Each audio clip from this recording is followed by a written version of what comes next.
নমস্কার, তোমাদের সবাই সানা স্মাইল এডুকেশন সেন্টারে স্বাগত জানিয়ে আজকের ক্লাসটি শুরু করছি।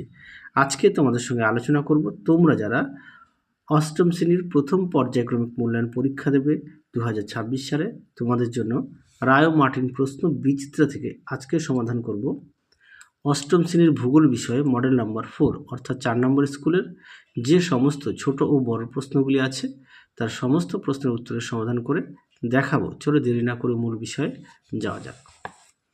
প্রথমে একে আছে সঠিক উত্তরটি নির্বাচন করো। একদিকে আছে কেন্দ্রমণ্ডলের অপর নাম, উত্তরটা লিখবে নিফে, অপশান এ। 2 আছে এস তরঙ্গে প্রবাহিত হয়, উত্তরটা লিখবে কঠিন, অপশান বি। 3 দেখো বজ্রপাতের দেশ বলা হয়, উত্তরটা লিখবে ভুটানকে, অপশান সি। 4 দেখো পৃথিবীর ব্যাসার্ধ হলো, উত্তরটা লিখবে অপশান এ 6370 কিমি। 5 আছে নেপালের রাজধানী হলো, উত্তরটা লিখবে কাঠমান্ডু, অপশান সি। 6 আছে সীমা স্তরটি গঠিত, উত্তরটা লিখবে ব্যাসল্ট শিলা দিয়ে, অপশান এ। পরবর্তী দেখো শূন্যস্থান পূরণ। সার্কের সদর দপ্তর, উত্তর লিখবে কাঠমান্ডু।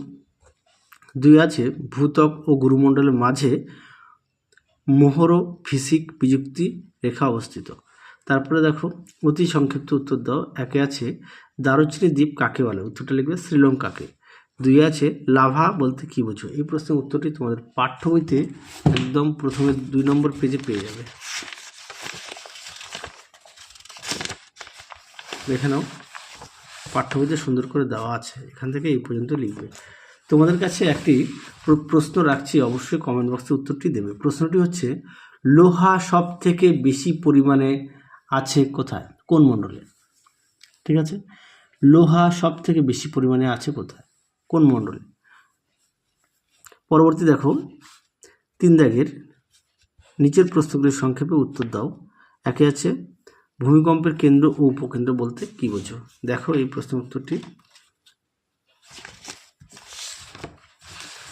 দেখো ভূমিকম্পের কেন্দ্র আর উপকেন্দ্র, আশা করি তোমরা দেখে নিয়েছো।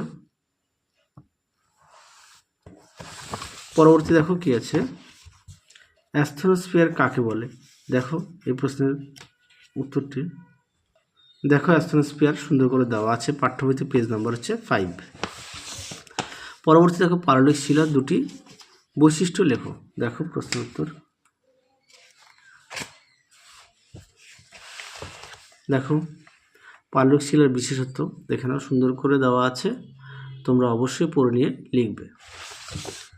পরবর্তী দেখো কি আছে, 4 দাগের নিচের প্রশ্নগুলির সংক্ষিপ্ত ব্যাখ্যামূলক উত্তর দাও। 1 আছে অভিসারী পাত সীমানা বলতে কি বোঝো, উদাহরণ দাও। দেখো প্রশ্নের উত্তর, দেখো প্রশ্নের উত্তরটি তোমরা এখান থেকে এই পর্যন্ত লিখবে আর উদাহরণটা অবশ্যই উল্লেখ করবে। দেখো ইউরেশীয় পাত ও ভারতীয় পাতের সীমানা, উদাহরণ পাঠ্য বই থেকে পড়ে নিতে পারো। পরবর্তী প্রশ্ন দেখো 2 আছে ক্যারেজ প্রথা কি, কোন দেশে এই প্রথা প্রথম দেখা যায়।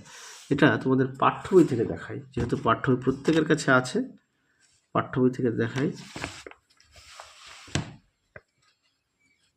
দেখে নাও ক্যারেজ প্রথা, পাঠ্য বইতে দেওয়া আছে, পেজ নম্বর হচ্ছে 77। পরবর্তী দেখো কি আছে, 3 দাগের ভারতের খনিজ ভাণ্ডার কাকে ও কেন বলা হয়। প্রশ্নটি গুরুত্বপূর্ণ প্রশ্ন, তোমরা অবশ্যই ভালো করে পড়বে। দেখো খনিজ ভাণ্ডার কাকে কেন বলে, পাঠ্য বইতে পেজ নম্বর হচ্ছে 27।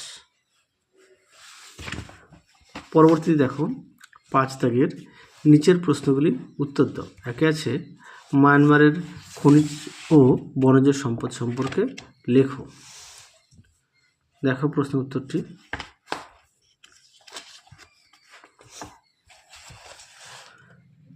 মায়ানমারের কি বলেছে, বনজ সম্পদ। আচ্ছা প্রথমে বনজ সম্পদটা দেখাই। তোমাদের আগের ভিডিওতে সমস্ত বিষয়ের সাজেশান দেওয়া আছে ফার্স্ট ইউনিট টেস্টের, তোমরা যারা এখনও দেখোনি আমাদের প্লেলিস্টে গেলে সাজেশান পেয়ে যাবে।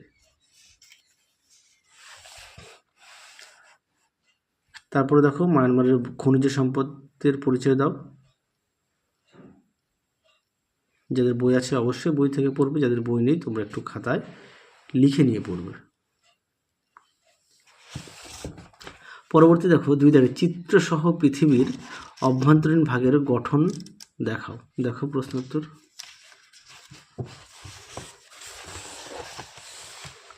দেখো প্রশ্ন উত্তরটি, অবশ্যই চিত্রটা উল্লেখ করবে।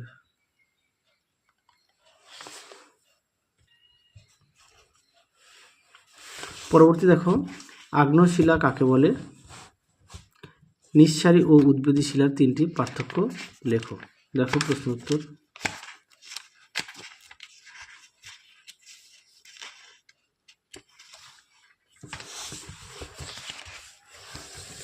দেখে নাও আগ্নেয় শিলা কাকে বলে।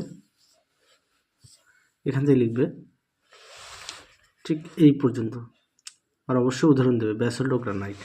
তারপরে বলেছে নিঃসারী ও উদ্ভিদ শিলার 3টি পার্থক্য। দেখো এই প্রশ্ন উত্তরটি, এটাই তোমাদের এই সেটের শেষ প্রশ্ন। দেখো পার্থক্য সুন্দর করে দেওয়া আছে, অবশ্যই তোমরা ভালো করে পড়ে নিয়ে লিখবে।